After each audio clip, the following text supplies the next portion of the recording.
هوبا مرور، ربنا يستر. واقف ياض. ايه ده انت هتشوطني ياض ولا ايه؟ هتدوسني بالمكنه؟ مؤاخذه يا باشا، انا اسف. انت جاي عكس ليه ياض؟ والله العظيم يا باشا ما اعرف ان ده عكس. والله العظيم بتعرف ده عكس؟ انا اسف. رخصك يا حبيبي.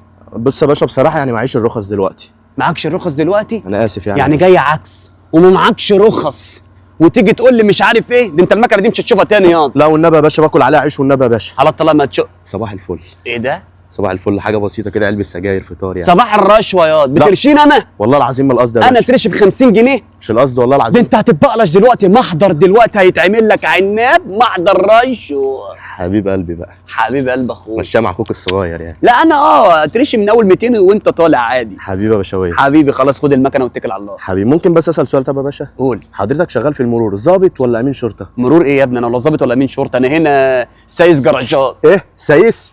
اوعى عندك بدل ما اعضك ياضي انت. هات يد الفلوس يا انا ثوره قوميه ما تكلمنيش كده، وخلي بالك انا ممكن نرشد عليك. الظابط بتاع المرور واقف هناك اهو. فين بص ده؟ واقف. خد يا حرامي.